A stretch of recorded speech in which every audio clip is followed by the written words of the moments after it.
Howdy, how are you doing today? It's Furo back with another Eternal deck for you. The last deck was a few days ago, but I wasn't lazy and playing the deck constantly, looking for some great cheap decks that are easy obtainable by any newcomer. Eternal is still growing on a steady rate, so why don't you also jump into the game? That would be great. Today I have another nice treat for you, a HOORU AEGIS deck that was originally designed by Soyona. I hope I pronounced your name right, otherwise blame me in the comments.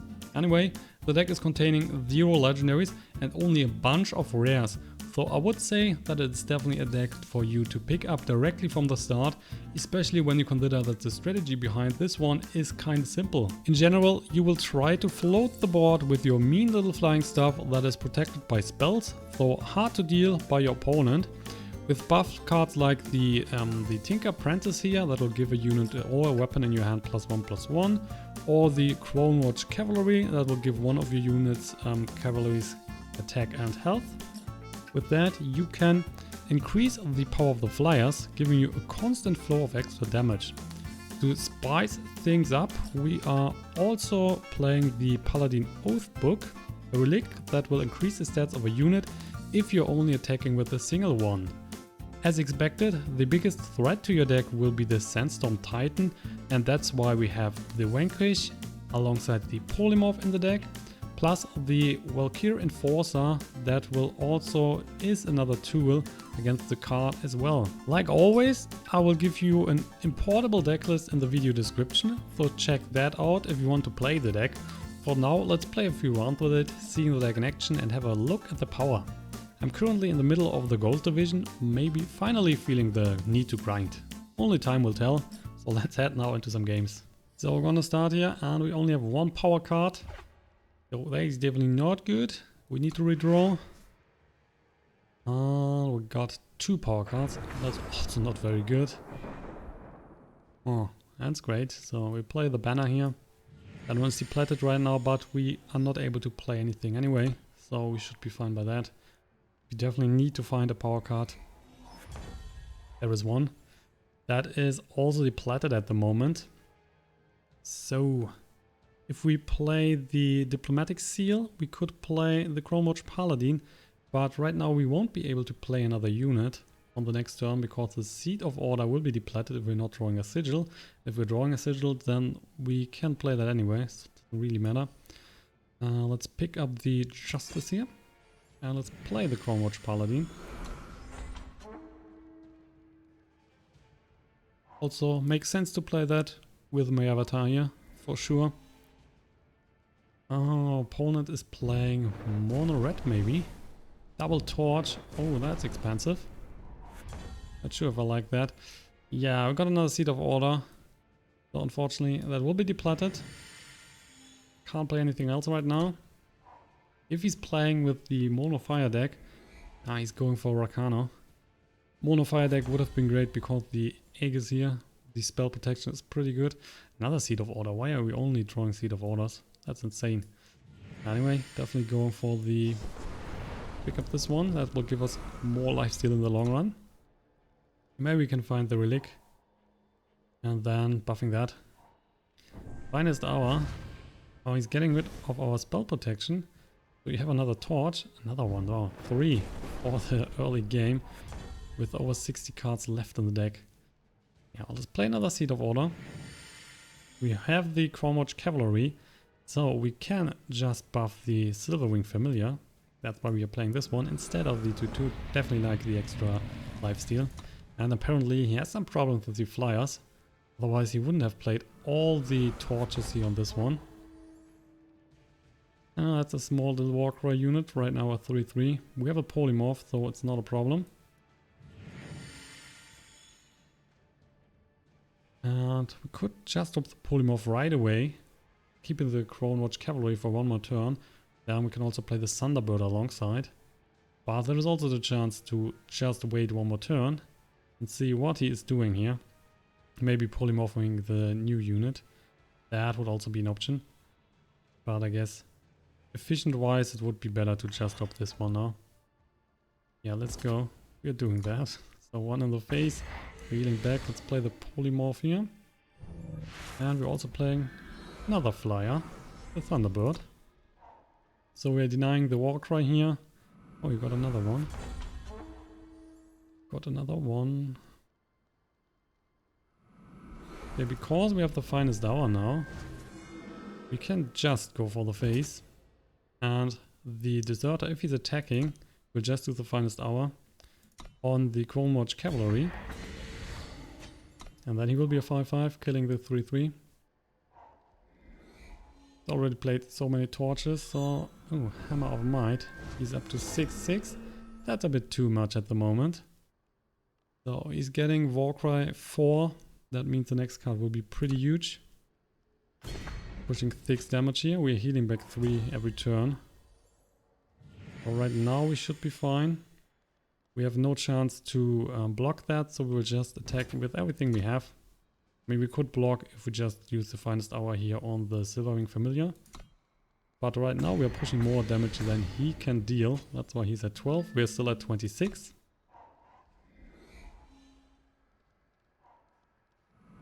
Flying Enforcer. So what are you hitting? This one? Okay, we're fine by that.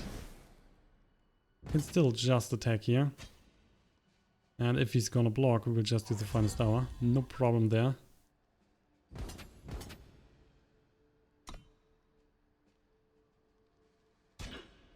Might have finest hour himself, but then both units are dying. And we're still healing back here.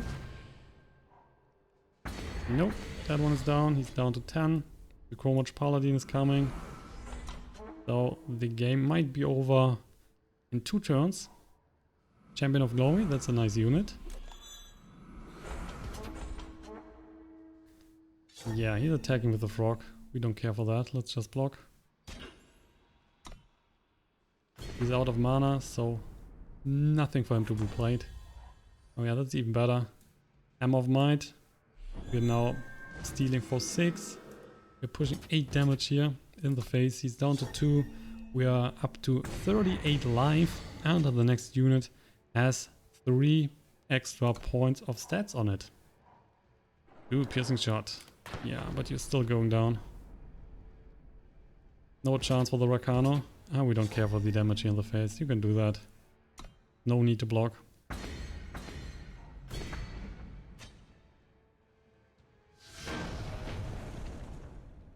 Game 2. Let's check this one out. We have 3 power cards. We have some 2 drops. We have a 3 drop and a 4 drop. So I would say that's a pretty good card and a pretty good starting hand. We're just keeping it. We will then start with a Seat of Order here, going to the Diplomatic Seal on turn 2. So that's a Time Sigil, Initiative of the Sand. So he might run some Sandstorm Titans. And we also now have a 1 drop. That is excellent. So let's go for the Seat of Order here. We'll use the Tinker Apprentice. We're using that on the Borderlands Waykeeper that we're dropping on turn 2. Right now we have no answer for the Sandstorm Titan, but we might be getting there. Dawnwalker.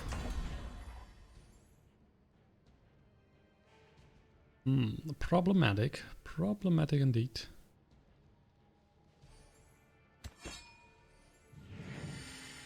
If he is going to attack, we can easily block here. I'd like to kill the Initiate of the Sand, but that is unfortunately not happening right now. Let's just drop the Borderlands Waykeeper and end the turn. If he has a sigil here, he can already drop the Sandstorm Titan, and that is on turn 2 normally. While that one is attacking, we can just block here.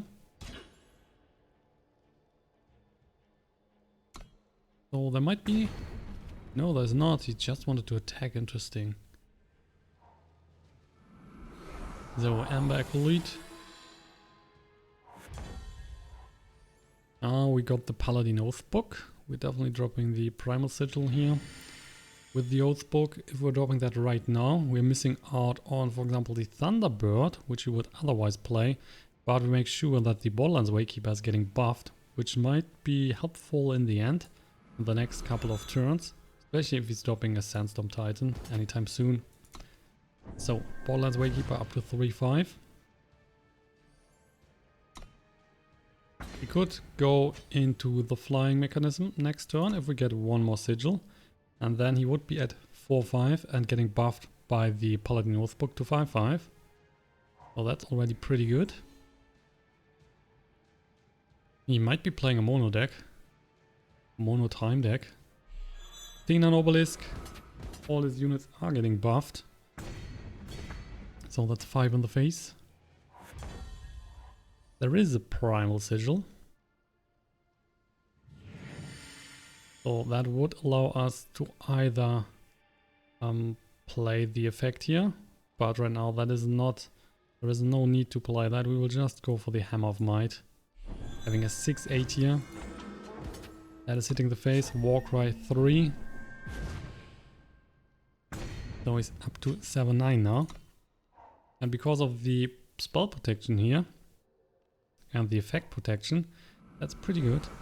All units in his hand with cost 4 or more getting +2/+2. So there might be something decent in it. For now it's not. We're down to 12, so we need to be a bit careful. But I mean, we have decent stuff here. So the Permafrost, with that we can shut down the 3-4. He's currently pushing then 6 damage. We are currently at 12. If we go for the Thunderbird, we have a blocker. So with that we can easily, for example, block the Amber Acolyte. Right now I would say that we are keeping the Permafrost, we are attacking first. Let's see if he is... we could also... Now we are just attacking. He might block, which would be great. We have an 8-10 now. If he's not blocking, we can just use the ability next turn and then winning the game. So normally he should block. Oh, he's not blocking. That's interesting. So we are just sitting him here for 8. Down to 7.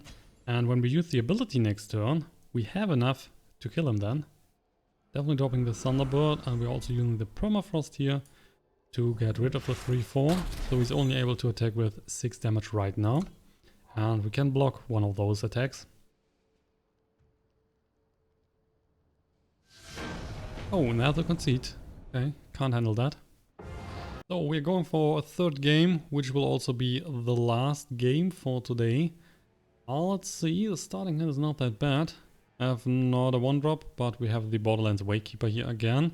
We have some 3-drops and the Backlash, so that should be working out. Opponent is playing Rakana. Yeah, that is great. Oh, damn it. Let's go for the Seat of Order. We can then drop the Waykeeper on the second turn. He's still going for the face here, one time with the Warcry. And might even drop more. There's a Crownwatch Paladin. That is good. He might be going too fast here in this situation. So Borderlands Waykeeper. Just going for the face. That normally means that he has some sort of extra attack here. Little trick. Finest hour. So take that down. Keeping both units on board. And another Crownwatch Paladin. Yeah, why not? Why not? But definitely need to drop the Valkyrie Enforcer. We will silence the small unit here, the only Ronin, so at least he is not able to walk right again. We have another one, so if he's dropping the big creature, oh, that's not happening, great. So he's not going to attack. We might just play the Tinker Overseer. And if he's trying to give us another trick, we can just use the Backlash. So for now we will be fine. If he's dropping strong unit buffed by all the Warcry units, we have the Permafrost. That should stun it. If he is not dropping a Paladin again, then that has some spell protection. Don't like that. Justice Sigil, Champion of Glory. So that is a good Permafrost target. Frosty the Snowman. Oh wait, he has endurance. Oh yeah, that is not working. So we need to use the Valkyrie Enforcer first. And then the Permafrost. Bit more expensive. And with the 2 attack here, we will go for the face.